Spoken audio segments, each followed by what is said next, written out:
Now, friends, today's story, even though it was a cliffhanger from yesterday, but I decided that I'm not going to share the second half of the story. And it's good. It's for a Farbrengen. Then I thought to myself, like one of the Sukkos Farbrengens, what did a mental say to the Motel? Then I thought, you know what? Why Sukkos Farbrengen? Yom Kippur Farbrengen. So that's what's going through my head. So I may share the story sometime Yom Kippur. The more I thought about it, the more universal the story is. At the same time, extremely personal. Anyway, you'll hear. So forgive me, but the story I do have is a vote from Reb Mendel by Divine Providence, which was just the next one on the page of the one previous. As you'll hear, it's very much related to the previous moment we just concluded.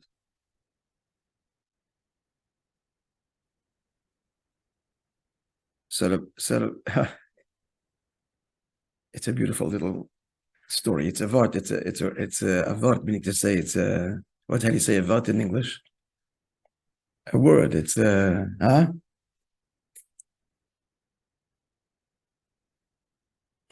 no word for a vart in English. A teaching, an insight, a pithy, penetrating truth. Here's the little exchange. So Motel Kazliner relates, I once asked of Mendel Futvas was a celebrated chassid. He was spent decades in the Gulag, was 7 years in the Gulag. He was the leader of the Lubavitch underground, a wonderful, humble, towering giant of a man. Although physical stature wasn't big, but he was strong, physically a very strong fella. Anyway, so I once asked Rav Mendel, says Rav Motel, what's the difference between a communist and a chassid? What's his question? I mean, communist, atheist, and a chassid. No, he meant to say in his question, obviously, that communism demands surrender, negation of self. It's all about the collective welfare of the equality and the collective welfare, and all are equal. And these are beautiful ideas that are espoused in Chassidus, especially Bittul. And the core of it all is Bittul, is the surrender of personal aspiration and ego, a desire for wealth, and the fair distribution of wealth, and sharing it with others, the commune, which was the father of the kibbutz. It's all rooted in communism. It's a wonderful idea, the workers' paradise, right? Bittul, it's all bittul. So he's asking, like, at the core of it, what's the difference? So Rav Mendel just the answer immediately like this. This is a small difference, he said, in this very question. I'll just say what he says, and you think about it for a moment.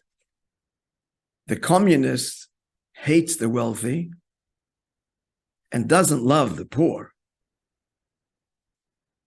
The chassid loves the poor and doesn't hate the wealthy.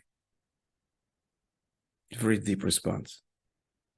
I'm just running out of time now to stop here.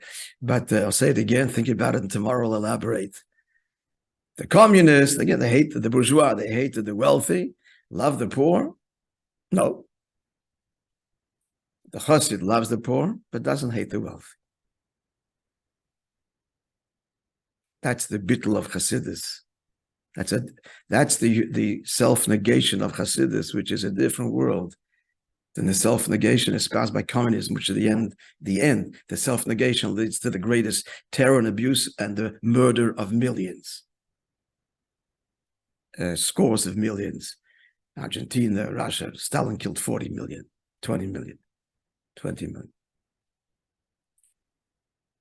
But it's all rooted in equality. But that kind of equality, that's what it leads to. So what's this bittul? Reb Mendel expressed it very succinctly. Think about it, and tomorrow we'll continue. Slichas, friends.